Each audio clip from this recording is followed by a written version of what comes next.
পদ্মজা ইলমা বেহেরোজ আসসালামু আলাইকুম। আমি মরিয়ম আপনাদেরকে পদ্মজা উপন্যাসটি পর্ব 56 পাঠ করে শোনাব। পদ্মজা সিঁড়ি ভেঙে উপরে উঠছে। লিখন সদুক আর চোখে তাকিয়ে রইল। পদ্মজা হাঁটার ছন্দ দীপ্ত সবলিল। মাথার শাড়ির আঁচলের ঘোমটা টানা, স্বামীর জন্য খাবার নিয়ে যাচ্ছে। এই স্বামীটাকে সে হতে পারত না? এতটাই কি অযোগ্য ছিল? অযোগ্য নাকি নিয়তির খেলা? কেন ভোলা যায় না এই নারীকে? লিখনের বোন লিলি আর পদ্মজা একই ক্যাম্পাসের হওয়া সত্ত্বেও লিখন কখনো পদ্মজার সামনে এসে দাঁড়ায়নি। পদ্মজার অস্বস্তি হবে ভেবে সে পদ্মজার চোখে ভালোবাসা দেখতে চায়, বিব্রত বা অস্বস্তি দেখতে চায় না। এ যে বড় যন্ত্রণার। এতদিনে বুকের ভেতর কিভাবে পুষে আছে এক পক্ষিক ভালোবাসা। কোনোভাবে কি এই ভালোবাসার পূর্ণতা পাবে? আসবে কি সেই সুদিন? লিখনের চক্ষু সচল হয়ে উঠেছে। সে ভাবতে পারে না পদ্মজা বিবাহিত। লিখনের ঠিক সামনেই মৃদুল ছিল। লিখনের প্রতিক্রিয়া দেখতে কিছুই বুঝে নিল। নিশ্চিত হওয়া যাবে পূর্ণাকে জিজ্ঞেস করলে। খাওয়া দাওয়া শেষ করে পূর্ণার সঙ্গে কথা বলতে হবে। মৃদুল চারদিকে চোখ বুলিয়ে কাঙ্ক্ষিত রমণীকে খোঁজে।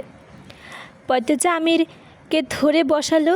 ঘাড়ে প্রচণ্ড ব্যথা, টিকে থাকাই দায়।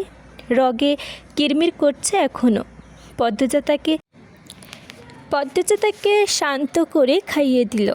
খাওয়া শেষে আমির ম্লান হেসে বলল, লিখনের সঙ্গে কথা হয়েছে? পদ্মজা নিষ্পলক স্থির চোখে তাকালো। ওনার সঙ্গে কেন কথা বলতে যেতে হবে আমার? উনি তো আমার জন্যই এসেছেন। আপনাকে বলেছে? অন্য দরকারেও তো আসতে পারে। আমির হাসল, বলল সে আজও তোমাকে পছন্দ করে। আশা করে যদি তুমি তার কাছে যাবে। অসম্ভব। যাতা বলছেন? আপনি এসব বললে আমার খারাপ লাগে। পদ্মজা থামল। আমির মৃদু হাসছে। পদ্মজা আমিরের কোলে মাথা রেখে আদুরে কণ্ঠে বলল, আপনি জানেন না আপনাকে কত ভালোবাসি আমি। আমি আপনাকে ছাড়া এক মুহূর্তও ভাবতে পারি না। তাহলে বাচ্চার জন্য বিয়ে করতে বলো কেন? বন্ধা নারীর কত যন্ত্রণা বুঝবেন না। আমাদের একটা মেয়ে হয়েছিল, আর হবে না তাই বলি? হবে, আল্লাহ চাইলে হবে। তাছাড়া আমার কাছে তো ফুটফুটে একটা বউই আছে, আর কি লাগে? পদ্মজা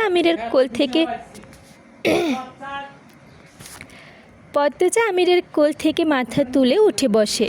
চিরুনি দিয়ে আমিরকে আসো। আমির পদ্মা দিতে দিতে বলল, হাতে চুলগুলো বড় হয়ে ঘাড়ে চেপ খেয়ে আহ করে উঠল।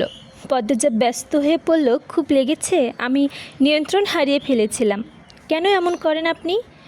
তেছেন দুপুরের সূর্যটা এখনও একটু একটু দেখা যাচ্ছে, কিছুক্ষণ পর আবার ডুবে যাবে। পূর্ণা লবণ দিয়ে টক পরে খাচ্ছে, দেখে মনে হচ্ছে অমৃত। মৃদুল পূর্ণার পাশে এসে বসতেই পূর্ণা চমকে ওঠে। মৃদুলকে দেখে বুকে থুতু দেয়, তারপর বাজখাই কণ্ঠে বলল, হুট করে এভাবে কেউ আসে? আর কথা কইও না, তোমার সারা দুনিয়া খুঁজতে খুঁজতে হয়রানি হয়ে গেছি। মাত্র মগা কইল তুমি নাকি সাদে। কেন আমাকে খুঁজছেন? কেন? একটু নড়ে চড়ে বসলো। খেটখেট করে কথা কইতাছো কেন? এবার বলুন কি ভালো করে ব্যক্তিগত হেনা মুখে প্রশ্ন করতাম আর কি। তোমার ব্যক্তিগত কোনো তথ্য নেই। তোমার না, তোমার বড় বইনের পদ্মজা ভাবির। পূর্ণা উসখুস হয়ে তাকালো।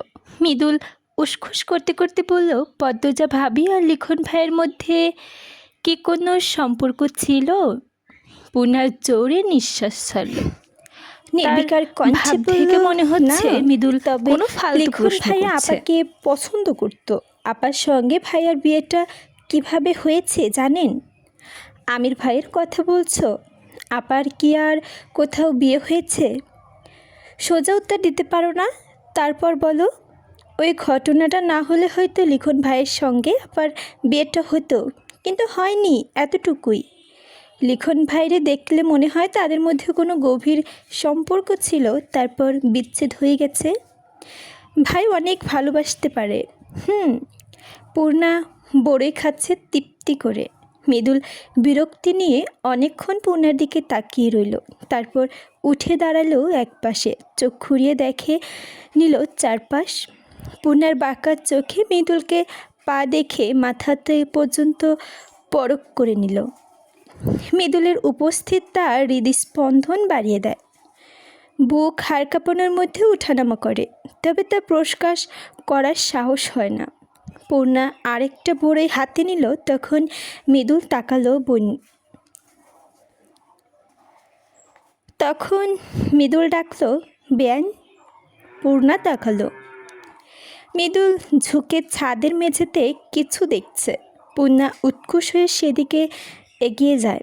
মৃদুল আঙ্গুল দিয়ে দেখিয়ে বলে, রক্ত না? পূর্ণা মৃদুলের মধ্যে ঝুঁকে ভালো করে খেয়াল করলো, তারপর বিস্ফোরিত কণ্ঠে বলল, তাই তো। মানুষের রক্ত না, পশুর রক্ত। বুঝতাম কেমনে? পশুর রক্ত এখানে আসবে কেন? মানুষের রক্তই বা কেন আসবে? তাই তো। দুজনে চিন্তিত হয়ে ভাবতে থাকলো। পূর্ণা বলল, মনে হয় কোনো পাখির শিকার হয়েছে, তার রক্তাক্ত অবস্থায় এখানে এসে পড়েছে। তাহলে মরা পাখিটা কই? ধরুন আহত হয়েছে, কিন্তু মরেনি, এরপর চলে গেছে। সন্ধ্যা রাত জোনাকি পোকারা ছুটে বেড়াচ্ছে। ঠান্ডা বাতাস, এই বাতাসে পাতলা শার্ট পরে লিখন দাঁড়িয়ে আছে নারকেল গাছের নিচে।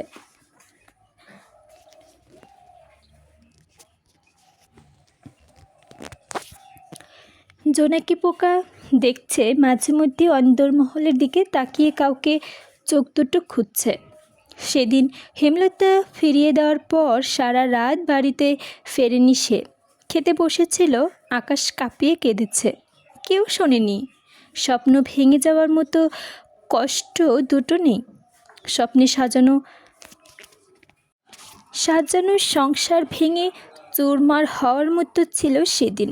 একসময় ইচ্ছে হয়েছিল পদ্মজাকে তুলে নিয়ে পালাতে, কিন্তু বিবেক সাড়া দেয়নি। পরদিন সকালে উঠেই মা বাবাকে নিয়ে ঢাকার উদ্দেশ্যে যাত্রা শুরু করে। প্রতিটা মুহূর্তে আফসোস হয়, শুরুতে কেন হেমলতার কাছে প্রস্তাব দিতে পারল না। পরবর্তীতে কয়েকটা মাস ঘোরের মধ্যে কেটেছে। সিনেমার জগৎ থেকে সম্পূর্ণ বিচ্ছিন্ন ছিল। বছরখানেক লেগেছিল জীবনের গতি স্বাভাবিক করতে, কিন্তু মন তো ভেঙে গুড়িয়ে গেছে। আজও জোড়া লাগেনি। পদ্মজা কি কখনো জানবে সে ঢাকায় কতবার পদ্মজার পিছু নিয়েছে? জানবে কি তার ভালোবাসার গভীরতা? লিখন আগমনে হেসে উঠল, চোখ জল, ঠোঁটে হাসি। এই হাসি সুখের নয়, যন্ত্রণার, নিজের প্রতি উপহাস। পূর্ণা অন্দরমহলে আসেনি। পদ্মজা ভীষণ রেগে আছে। আগল ঘরে বারান্দায় সারাক্ষণ কি করে এই মেয়ে? এর আগে যখন পরিজা তার পেটে ছিল, পূর্ণা তখনই বাড়িতে ছিল অনেক দিন। তখনও মাঝরাতে অবধি আগল ঘরের বারান্দায় বসে থাকত। পদ্মজা গায়ে শাল জড়িয়ে বেরিয়ে আসে অন্দরমহল থেকে। সারাদিন পূর্ণার খোঁজ নেওয়া হয়নি। এখন ধরে ঘরে নিয়ে যাবে। নির্জন থমথমে পরিবেশ।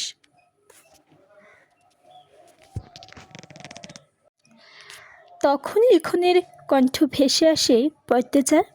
কণ্ঠটি শোনা মাত্র ভেতরে ভেতরে কেঁপে ওঠে পদ্মজা। অপ্রতিত হয়ে যায়, একটা মানুষ কেন তাকে এত বছর মনে রাখবে? কেন অনুসূচিত আশা নিয়ে বসে থাকবে? পদ্মজার রাগ হয়, অস্বস্তি হয়, কষ্ট হয়। প্রার্থনা করে যে এই মানুষটার জীবনে কেউ আসুক, এসে তার জীবনটা কানায় কানায় পূর্ণ করে দিক, ভুলিয়ে দিক অতীত। পদ্মজার স্বাভাবিক কণ্ঠে বলল, এভাবে রাতের বেলা ডাকবেন না। পদ্মজা লিখনকে উপেক্ষা করে 2 পা এগিয়ে যায়। জীবন থেকে তো সরেই দিয়েছ। আমি তোমাকে বিব্রত করতে চাই না, তাই সুযোগ থাকার সত্ত্বেও সামনে আসেনি।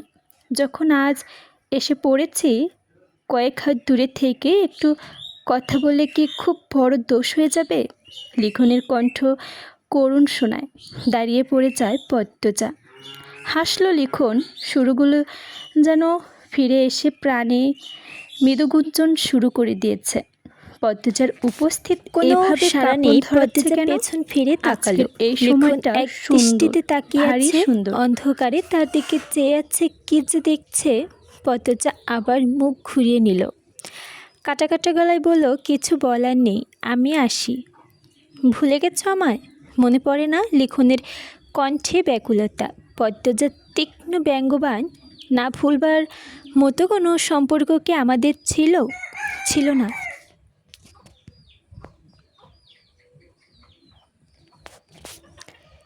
ছিল না। আর এভাবে নির্জনে কথা বলা ঠিক হচ্ছে না।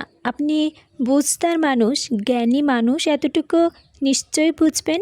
লিখন ম্লান হেসে বলল, আচ্ছা আজ আসো, একটা অনুরোধ ছিল। কি? পদ্মজা ফের তাকালো সরাসরি লিখনের চোখের দিকে। সঙ্গে সঙ্গে লিখনের বুক কেঁপে উঠল। সে অপলক চোখে তাকিয়ে রইল। পদ্মজা বলল, নিজেকে এবার গুছিয়ে নিন। মরীচিকার পেছনেও অনেক দৌড়েছেন, আর না, এবার নিজের জীবনটা নতুন করে সাজান। আপনার মনের জোর বাড়ান। মানুষ দ্বিতীয় প্রেমে পড়ে না, দ্বিতীয়বার কাউকে ভালোবাসে, মন প্রাণ উজাড় করে ভালোবাসে। আপনি চেষ্টা করুন, আপনিও পারবেন। কেউ না কেউ আপনার জন্য অবশ্যই আছে। পদ্মফুল। পদ্মজা একটু সময়ের জন্য হলেও থমকায়। লিখন বলল, এভাবেই ভালো আছি আমি, তুমিও এভাবে সারা জীবন ভালো থেকো। পদ্মজা কী জবাব দিবে বুঝে উঠতে পারছে না। এই লিখন সাথে এক ধ্যানেই পড়ে আছে। সে আর কথা দীর্ঘ করল না। সেও বুঝতে চায় না, তাকে বুঝিয়ে লাভ নেই। সে দুপা পিছিয়ে গিয়ে বলল, শুভরাত্রি। লিখন পদ্মজার যাওয়ার পানে তাকিয়ে রইল। তার চোখ অশ্রু সচল, তবে বুকে প্রশান্তি। জীবনের ধরতাপ দহনে মায়াময় পদ্মজার কণ্ঠ একটু দেওয়ার সময় তার বুক প্রশান্তির ঢেউ তুলছে। এই এতটুকু সময়ের স্মৃতি নিয়ে কয়েকটা রাত আরামে ঘুমানো যাবে। সে বিড়বিড় করল, আমি মানতে পারি না তুমি অন্য কারো, আমি তোমাকে ভালোবাসি। শেষ শব্দ তিনটে ঘোর লাগা কণ্ঠে ভেঙে ভেঙে বলল।